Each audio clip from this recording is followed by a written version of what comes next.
je considère comme une propagande de la part du gouvernement français, que depuis 28 ans, il a soutenu la République islamiste, ou plutôt le pouvoir islamiste et terroriste en Iran, à cause de tous les profits pétroliers et non pétroliers et commerciaux. Même il a empêché l'opposition iranienne de travailler correctement pour renverser le régime.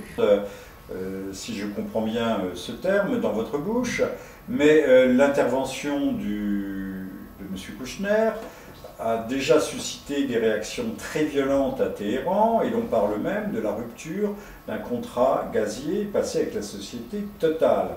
Donc la France aujourd'hui mettrait quand même dans sa balance ses intérêts, et des intérêts qui ne sont pas moindres dans le contexte de crise énergétique que nous connaissons, de surenchérissement du baril, qui a dépassé les 80 $, vous le savez comme moi. Ça paraît tout à fait suicidaire comme propos et comme politique.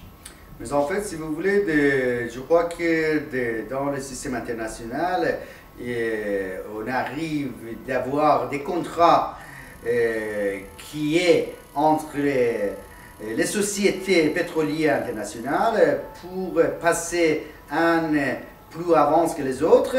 Et à mon avis, si le Total n'a pas d'autres contrats envisagés, Shell et Nunil, pour remplacer assez facilement aussi bien les sociétés chinoises qui sont... D'accord, mais docteur, vous ne répondez pas à ma question. Je vous ai posé une question précise.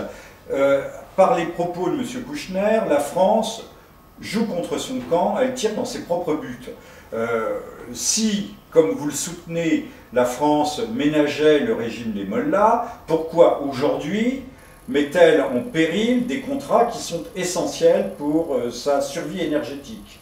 Mais en fait, tous les paradoxes, tout est paradoxe. C'est-à-dire quoi? C'est-à-dire, vous faites une crise dans la région, vous augmentez le prix de baril dans le monde, qui profite la société internationale, Total, Shell et toutes les sociétés pétrolières américaines qui profitent de hausse de prix de baril de pétrole.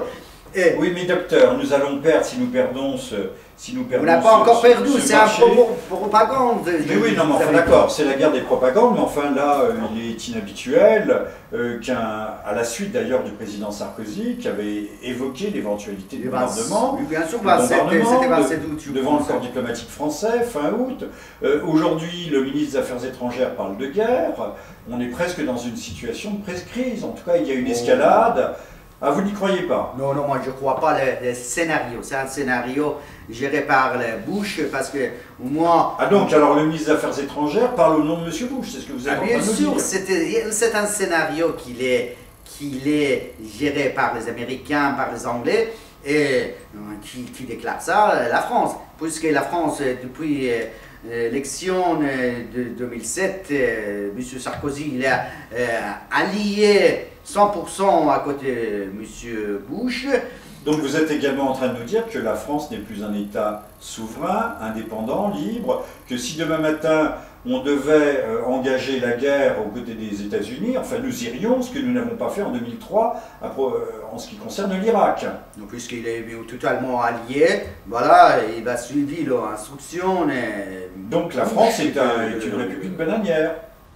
Je ne peux pas dire ça, parce qu'en fait, si vous voulez, écoutez, si le communauté international, actuellement, on gère le monde avec la communauté internationale. C'est le communauté international qui gère toutes les Qu'appelez-vous la communauté internationale? Institutions mondiales. Qu'est-ce que la communauté internationale? La Chine fait partie de la communauté internationale, la Russie, qui ont le droit de veto au Conseil de sécurité, mais enfin bon, il n'y a que 15 membres au Conseil de sécurité, dont 5 permanents, c'est tout.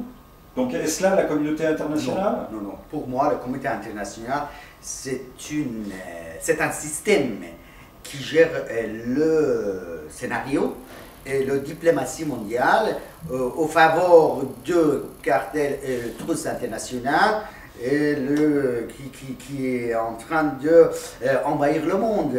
C'est un système de gérance unilatérale. Voilà, ça c'est le système, je ne peux pas dire plus, parce qu'en fait, si vous voulez, actuellement, à cause de ce système et ces ingérences unilatérales, la crise dans la région, il est en train d'augmenter le système terroriste mondial qui est géré par le système aussi, par le système international, qu'il met la crise dans la région. Pourquoi? Pour vendre des armes, pour augmenter le baril de pétrole et bénéficier les sociétés pétrolières et nos pétroliers, tous, et les cartels internationaux. C'est tout. C'est tout simple, ça. Oui, ça paraît un petit peu simpliste quand même. Ah, bien sûr, moi je comprends très bien. Bon, alors, docteur, la guerre. Par rapport à la guerre, s'il envisage la guerre, il est en deux conditions probablement envisagées. 1. Fait la guerre comme Irak, entre le Non, je pense que le scénario... Non, je vais dire mon scénario entre les troupes internationales en Iran et égale colonisation directe, désintégration le pays et la guerre civile comme Irak, puisque depuis quelques années, le système international a commencé à aider l'ethnie séparatiste en Iran pour éventuellement créer une guerre civile en Iran. Vous parlez des Kurdes, les Balouches, les Turcs, les Azerbaïdjans, le Machadi, voilà, les Arabes iraniens qui les soudent. Il y a des forces centrifuges. C'est créé par le système international, c'est pas le peuple iranien, hein, c'est gérance internationale. Alors, comment expliquez-vous quand même que notre ministre des Affaires étrangères, M. Bernard Kouchner, se soit livré à une telle provocation? Vous parlez de propagande, mais faut-il comprendre derrière ce mot de propagande, du bluff, mais dans quel but, dans quel intérêt? Alors, la deuxième hypothèse, des bombardements chirurgicaux en Iran pourquoi? Pour stabiliser le régime actuel. Parce que le régime actuel, il a vécu avec la crise interne et internationale depuis 28 ans. Et qui a géré ça? La communauté internationale, la France, les Anglais, les Américains, qui a géré la crise pour garder le régime en place au faveur de pétrole et vendre des armes dans la région. Ce que, jusqu'à présent, il n'a jamais aidé un mouvement pour le renversement de régime terroriste. Il a soutenu le régime terroriste. Depuis 28 ans que nous sommes ici en France en tant que l'opposition et renversement de régime, il n'a jamais aidé ni la France, ni les États-Unis, ni les Anglais. C'était système renversement pour... Pardonnez-moi, docteur, pardonnez-moi, mais c'est une affirmation, bien sûr, vous avez certainement les moyens d'étayer votre affirmation, mais pour l'opinion publique en général, même l'opinion publique avertie, ce que vous dites n'a rien d'évident. Vous dites que nous avons soutenu, oui, les politiques sont toujours à double face. Toujours est-il aujourd'hui, nous semblons nous trouver à un tournant. Beaucoup parlent effectivement d'une intervention de frappe chirurgicale d'ici quelques mois. Peut-être, moi je ne dis pas que c'est pas envisageable.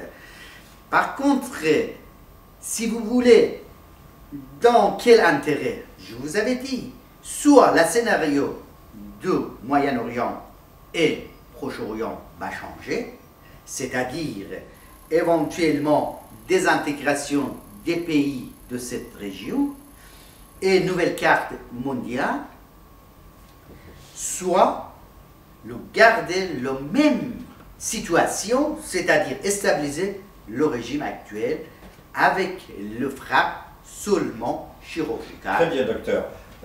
Toujours est-il, pourquoi, et j'en reviens à la question de départ, pourquoi M. Kouchner a-t-il fait cette déclaration qui apparaît comme intempestive, notamment aux yeux de nos partenaires européens?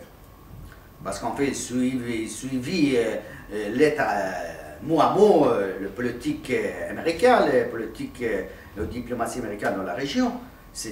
Maintenant, c'est fini.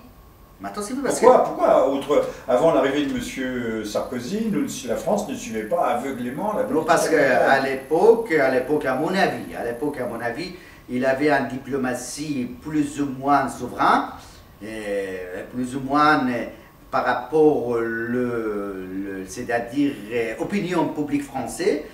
Et il a respecté plus ou moins l'opinion européenne. Actuellement, 100% il est allié avec les États-Unis. Donc vous êtes en train de nous dire que l'opinion publique ne compte pas, alors que nous sommes dans un régime démocratique, que l'avis de nos partenaires européens ne compte guère non plus, pas plus que nos intérêts, puisque comme nous l'avons déjà évoqué par ailleurs, les intérêts français, les intérêts gaziers, énergétiques, environ seraient compromis. Nos compromis, bien sûr, compromis, parce qu'en fait, si vous voulez, ce que ça intéresse pour M. Sarkozy et le gouvernement, est accepté, puisque il a confirmé à plusieurs reprises, d'être allié fidèle 100% avec George Bush. Alors il suivit le propos, il suivit les promesses qu'il a données à M. Bush.